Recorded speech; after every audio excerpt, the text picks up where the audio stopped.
Hi, and welcome to Prepping Essentials. Well, good morning. It's a breezy Saturday morning. Just arrived down at the land, and as I was driving in, noticed something might be of interest. Look at the neighbouring field. Can you see what I can see? Look at all that free meat.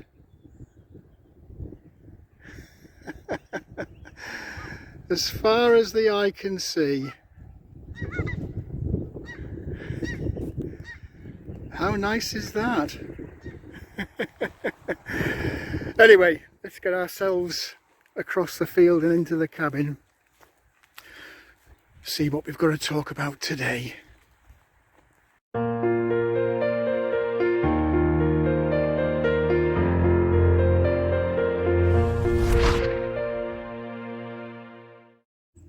Well, first things first, let's take a little look inside the gold mine.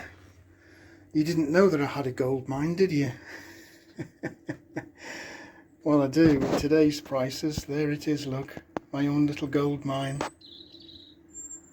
Well, good morning. Welcome to a bit of a cool, damp morning down in the cabin.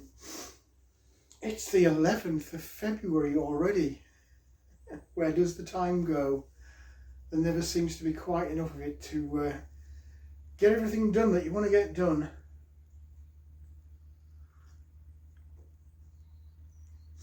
Did you like the shot of the geese on the field as I came in this morning? All that free meat. There must have been at least 30 to 40 just wandering around the field, just waiting for someone to come along and go, free meat. What about the gold mine? Egg prices today, it is actually like having a little gold mine sat on the field here. Anyway, I digress, as I often do. So, how are things in the big wide world? Does anybody remember 2021? The midst of the chaos of the COVID crisis. A movie came out called Don't Look Up.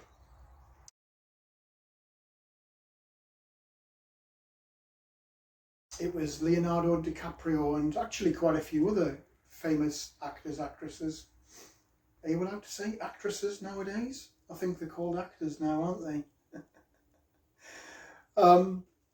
A lot of controversy around that movie. Wasn't particularly a big box office hit, but it did spawn lots of conspiracy theories at the time. Everyone was trying to figure out what the kind of subplot or meaning was behind the movie. Lots of people did link it to the COVID crisis, but essentially the main thrust of the movie was about political distraction. Sound familiar? There was an evident impending crisis looming that was potentially going to wipe out all of humanity. And for a variety of different reasons, the political leaders of the day, this was primarily focused around the US and the US president. But although they knew that this was a real crisis, and they knew that the likelihood was it was going to lead to devastation on a huge scale, potentially world-ending, they chose to put out the message to the people that, oh no, don't worry about it, all will be well, the government has a plan, we're going to sort it out for you, carry on business as usual. Whilst in the background they had their own getaway plan. In this case it was a little bit far-fetched. But the political elite and the business elite had their own personal spacecraft that were going to take them to a planet that had been identified as being habitable, and they'd go into a cryogenic sleep for the journey to the new planet, and then they'd arrive there and just populate that new planet with the elites. So yeah, bit of a bizarre movie. Don't look up. If you've not seen it, take a look. It's actually quite funny. But yeah, does that remind you of anything? Like what's going on right now with the variety of different crises that we've got going on? They're really obvious to everybody, me, you, the general public. And they're really obvious to the political elites, but they're all pumping out distraction stories to take your mind off things, put your focus over there when in fact it should be on what's going on right now here in front of us all. So I thought it was apt to mention that. There is still an awful lot going on. Over the past week, we've had a continuation of the saga of the 99 red balloons, the Chinese balloons over America.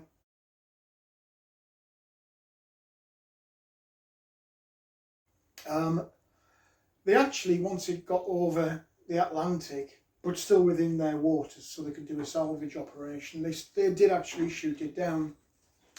And over the last couple of days, there's been lots of other stories about similar balloons that have been sighted. There was a news article, I don't think I've got a clip of it actually, saying that there were loads of these across the planet, and this isn't a new phenomenon. Back in the Trump era, there were balloons floating around, and during the Biden administration, there's been a number of these balloons floating around, but this one kind of timed it right to distract us from the potential escalation of the war in Ukraine. So yeah, they've shot it down, and I do believe yesterday there was something similar shot down off the coast of Alaska. Don't have too much details about that. Apparently it was smaller, and nobody knows whose it was. They're not saying it was Chinese. But one of the big conspiracy theory items that cropped up in the media this week, cast your minds back to the heady days of 2022. You might remember that the Nord Stream gas pipelines, 3 out of 4 actually, were mysteriously destroyed. I did do a couple of videos where I mentioned this particular theme, because when the pipelines got destroyed, immediately the mainstream media, the governments all came out and said, that's Putin, he's destroyed his own pipelines. And of course, Russia came out and said, no, it wasn't us. We think it was the Americans and the Europeans that did it. There was a big investigation by the Swedes, spent months digging around in the bottom of the ocean, having a look at the pipeline. Said that they'd got chemical trace of the explosives that were used, and they could identify the factory that the explosives came from, which should indicate who possibly did it. And then it all went quiet and stayed quiet all the way through the rest of 2022. A few media people did reach out to the Swedes and said, come on, you said you've got evidence now, who did it? And the Swedes said, oh, actually, it's secret, we can't tell you. Fast forward to literally this week, and there was a guy,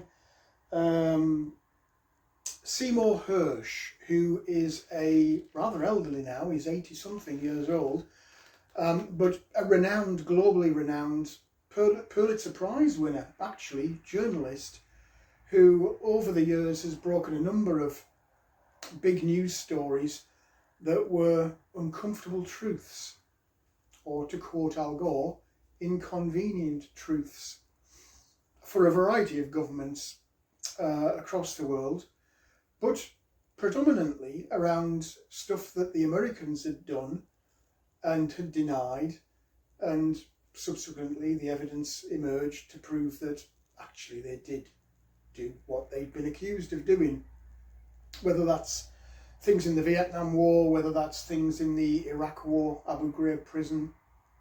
There's quite an extensive list.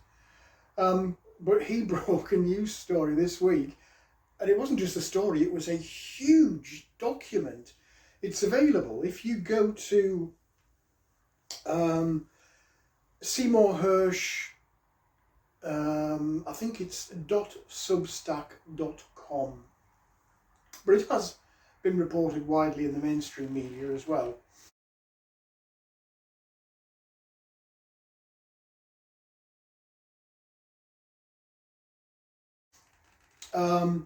Yeah, go take a look. He details in a lot of depth, actually, and description, just how, allegedly, the Americans blew up the pipelines. So, of course, Washington's saying, no, it's complete fantasy, we didn't do that. But you might remember, and I'm sure I put some clips in a video quite a long time, probably just after this story, the original story of the blowing up of the pipelines broke, with some interesting media clips where a variety of US political elites, including the president, stood in front of the cameras before this happened and said quite clearly, there is an agenda here. We don't like the fact that Europe is getting cheap Russian gas when they should be getting expensive American gas. And that if Putin did invade, then that would be the end of the pipeline.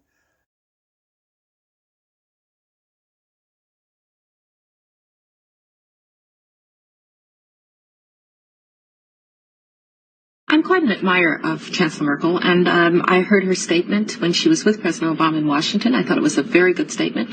But now we need to have tougher sanctions, and I'm afraid at some point this is going to probably have to involve oil and gas. The Russian economy is vulnerable. 80% of Russian exports are in oil, gas, and minerals. People say, well, the Europeans will run out of energy. Well, the Russians will run out of cash before the Europeans run out of energy. And I understand that it's uncomfortable to have an effect on business ties in this way. But this is one of the few instruments we have. Over the long run, you simply want to change the structure of energy dependence. You want to depend more on the North American energy platform, the tremendous bounty of oil and gas that we're finding in North America. You want to have pipelines that don't go through Ukraine and Russia. For years, we've tried to get the Europeans to be interested in different pipeline routes. It's time to do that.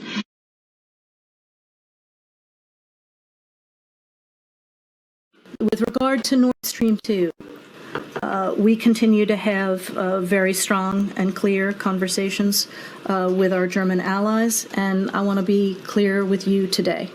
If Russia invades Ukraine, one way or another, Nord Stream 2 will not move forward.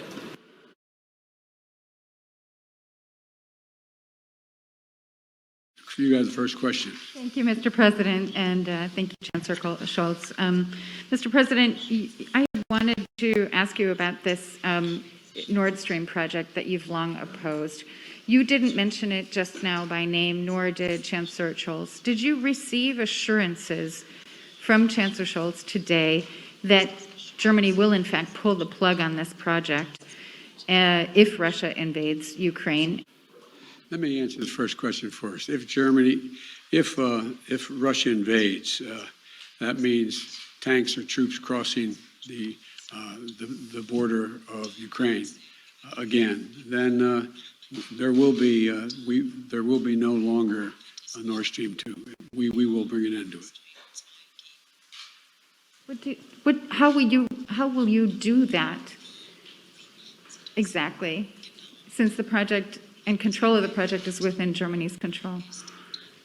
We will, I promise you, we'll be able to do it.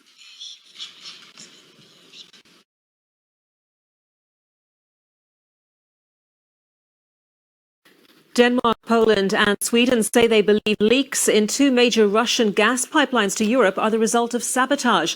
Nord Stream 1 and 2, which carry supplies onto the Baltic Sea, aren't currently operational but do still contain gas. Seismologists reported underwater blasts before the leaks emerged, and Ukraine has accused Russia of causing the leaks. Authorities in Denmark have said it will be 1 or 2 weeks before the Nord Stream leaks can be inspected. So even going back as far as 2014, Condoleezza Rice was out there with a little media article. She did a journalist interview and highlighted that the Americans didn't like the fact that Europe was getting cheap gas from Russia and what a good idea it would be to stop it and they'd buy American gas instead. And then Victoria Nuland came out at a press conference and said, we're going to stop the pipeline. We're not going to say how we're going to do it, but we're going to stop it. And then a few months after that, good old Joe Biden came out in a joint press conference with the Germans. How brazen can you get? And said, we're going to stop it. So it shouldn't have really have come as a surprise that eventually the pipeline was stopped. But it's interesting that now this quite detailed and in-depth article has come out describing exactly how, allegedly, the Americans actually did it. So at the time this is breaking, it shouldn't be a surprise either that the Americans are saying, don't look up. Look at this news story instead.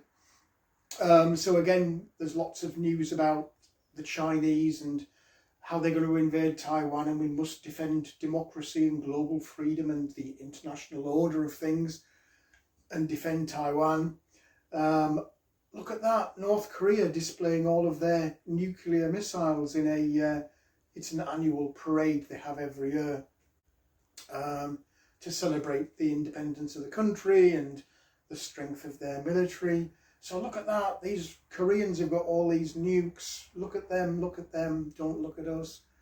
We're going to turn now to North Korea, where there are new pictures overnight of the secretive regime of Kim Jong-un, who appears to be trying to send a message with a new public display of military hardware. A massive parade last night showed off the North's newest nuclear hardware. And for the second time this week, this is interesting, Kim also put his daughter and possible heir on display. Here's Elizabeth Palmer. Kim Jong-un, dictator and family man, brought his daughter and wife to the military parade, which featured more intercontinental ballistic missiles than ever before, designed to reach U.S. targets. In 2022, he ordered more than 90 missile launches, a record, and watched several personally. While in South Korea, just across the border, U.S. Space Force, with powerful satellites and radar, was watching too. While Kim Jong-un has often attacked the U.S. with words, he's only tested his weapons. But that in itself is plenty dangerous, as they can explode in flight. And what else can we do? Oh, I know. We'll launch one of our own nuclear intercontinental ballistic missiles. Look at that instead.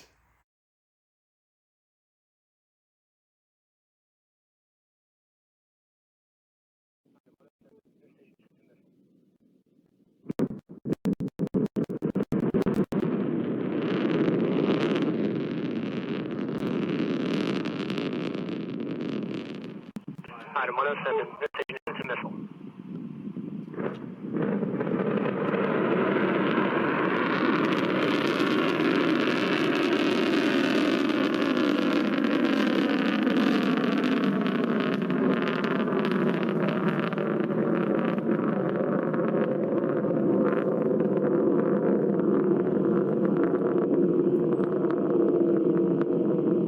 Standby function item 109. Item 109 in progress.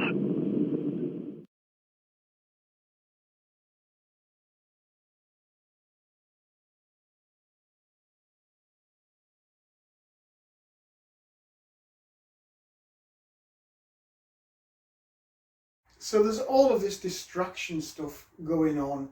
It's almost reaching fever pitch. I'm sure as I look back over the edit to this cabin chat that there'll be other things that I've not mentioned that perhaps I should. All of these great distraction techniques. Here in the UK, one springs to mind. After his almost presidential inauguration in Washington and his appearances at a variety of Hollywood events, I think it was it the Oscars and the Grammys? I can't remember now. Zelensky is literally everywhere. For a country that's supposed to be at war, he has absolutely no problem jumping on a plane in midst of a press conference in Ukraine. TV's still working, internet's still working, people are still going shopping and driving around in Kiev, and he'll jump on a plane, fly all the way across the world to pop up at various media news events around the world. And last week he turned up here in the UK.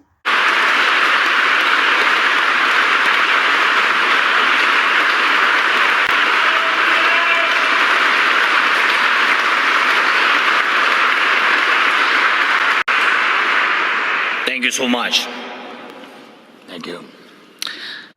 And it was almost as if it was bigger than the Queen's funeral. It was all of Parliament, the House of Commons, the House of Lords, all the hangers-on, packed into this huge hall in Westminster. It's actually called the Westminster Great Hall, I think. And he's there at a podium in all his glory, addressing all of the elected and non-elected representatives of UK government. Big news splash on all the TV channels, and he's there invoking memories of World War II and almost demanding more money, more guns, more tanks, more planes, more missiles. It's your duty, Geopolitical, around the world to defend us and to win this war against the international order. His words, not mine. We need to re-establish the world international order and get rid of Putin, essentially.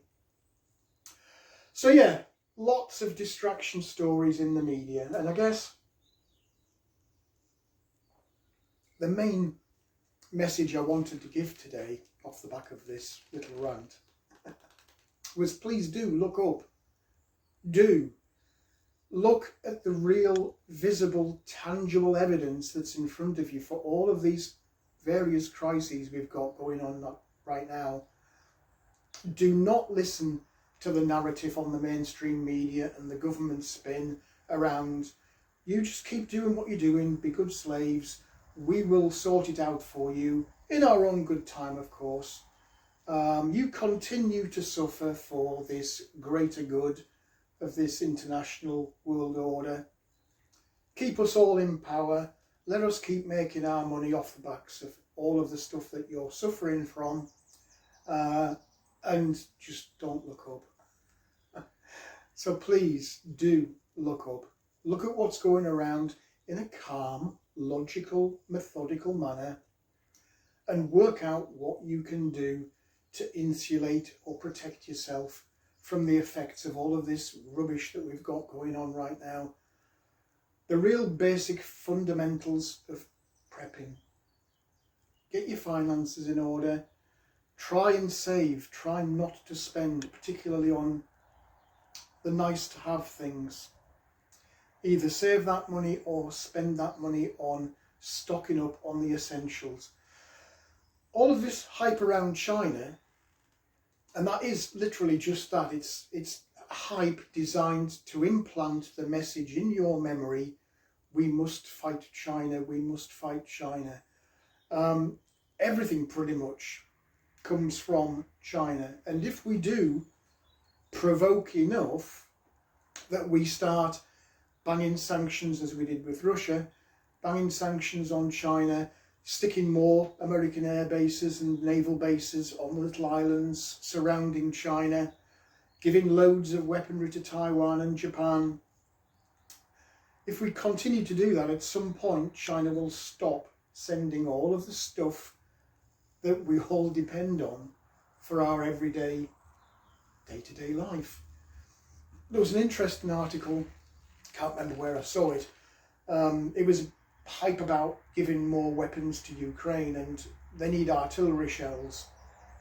And it turns out that there's a problem in producing artillery shells. We in the West don't have enough for our own stocks, let alone sending endless amounts to Ukraine. But there's various components go into these artillery shells, one of which, bizarrely it might sound to people who don't necessarily know about weapon technology, these artillery shells, essentially it's a big bag of explosives, and that bag is made of cotton. It's called a cotton liner, and there's a bit of a shortage, and guess where they're all made? Yep, they're made in China.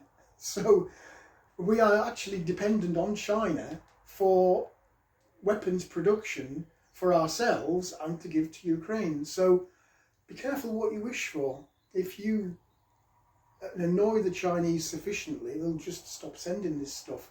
There'll be a sudden problem with the factory. They won't just say, we're not giving you it because we don't like you. There'll be a problem with the factory somewhere. And yeah, give us a few months, get this factory back online, and then we'll might think about sending some.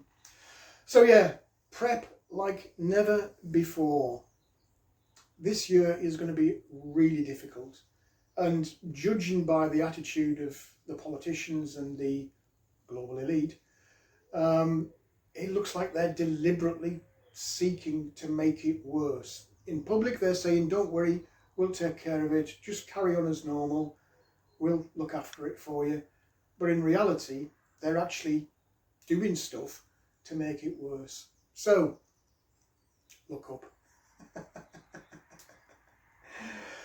In terms of what I'm doing today and tomorrow, actually, it's going to be a bit of a split weekend this weekend again. I do have an endless stream of other stuff that I need to do. I have got a couple of personal issues around health of family members or member that are preying on my mind at the moment, and I might need to be putting a bit more time and attention in that direction rather than this direction. It is still cold, a bit windy and miserable. We do keep having a little bit of rain, not a lot, but a little bit, so the ground is still very, very wet. I did take a quick look in the polytunnel. Nothing happened yet from the seeds I planted last weekend, but then really a week. It's a bit optimistic that I might see some green shoots of recovery. So there might not be a great deal going on over this weekend. If I do get time, later today or maybe tomorrow, there are things I want to do here in the cabin. So I might be getting some tools out. But whatever I am doing, big or small, I will let you know. More importantly, how are things with you? Wherever you are, whatever you're doing, I hope you are staying safe and well and enjoying your weekend. Please do bang on with the preps. Get what you can while you can afford it, while it's available, and bear in mind it might not be here, or you might not be able to afford it, literally, as we progress through this year. Whatever you are doing, please do let me and everybody else know. Pop your comments in the comment section. Let us know what you're up to, and I'll catch you all a little bit later on in the video. Stay safe and well. Well, I just thought I'd give you a quick peek inside the polytunnel since I mentioned it. As I said in the cabin chat, there's not a great deal going on in here, though it is warm. There is a noticeable difference in temperature. As expected, no signs of life yet on any of the plantings. I have got some more potatoes chitting back home, but yeah, no signs of anything. I mean, it's only a week, for God's sake, you know.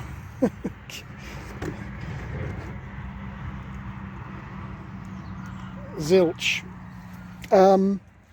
This little heater I'm quite surprised. It is still going. I don't know if you can see or not. Let me see if I can get a view of the flame. Oh, there it is, look. Now that's been running continuously since last weekend, so we're at 7 days now, and it's still got fuel. So I'm quite pleased with that. It does say, or it did say in the blurb when I ordered it, that it'll run for 10 days continuously.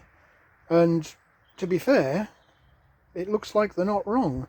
The only thing I've had to do, which I've done twice, is I've just kind of cleaned off the wick and relit it, just to make sure that it would burn properly. So yeah, pleased with that. All right, it's not toasty, but then it is pretty damn cold outside. But it's certainly sufficient. So we'll just keep on with the experiment and see how it goes. In terms of everything else, it's as it was. Garlics continuing to shoot up. You can probably see them a lot clearer now because they are getting bigger. Bit early for those onions. Nothing else going on really. Bit of a boring video for you. But I'll tell you what we will do. On the way back to the car, let me just prop this gate closed. We'll just have a quick wander. We've not done this for a while. Have a quick run round the boundary. The grass is short, which is nice. A lot of those leaves that I've not been able to pick up in winter are, as we do get this wind, are blowing away. So that's good. We don't have that thick carpet that we did have. Everything's still looking barren. No signs of leaves yet budding on any of the trees.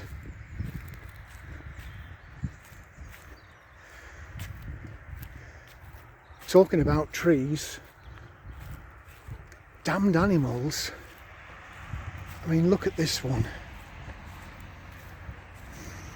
That's just been stripped bare. Look at that. And that actually is a pretty consistent theme across the whole field, particularly my damn fruit trees over there by the beehives.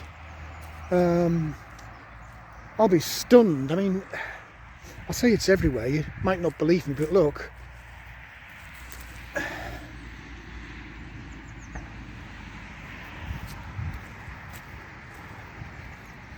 Look at it. Everywhere, literally, that you look, the trees have just been mercilessly attacked. Look at it.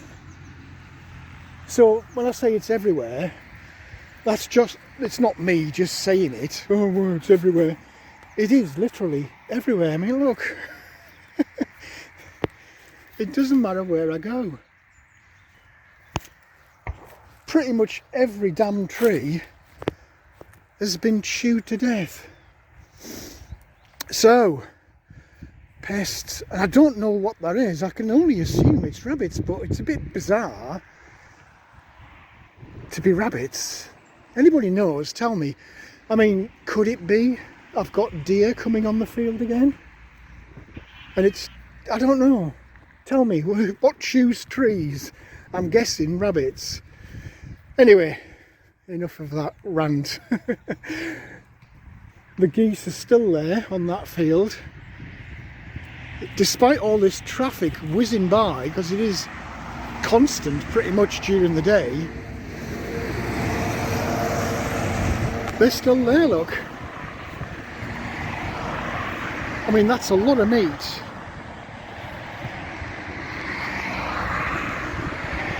A lot.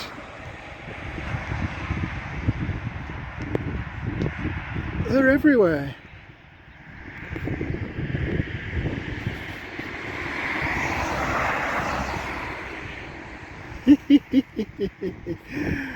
Ah dear. Right, enough.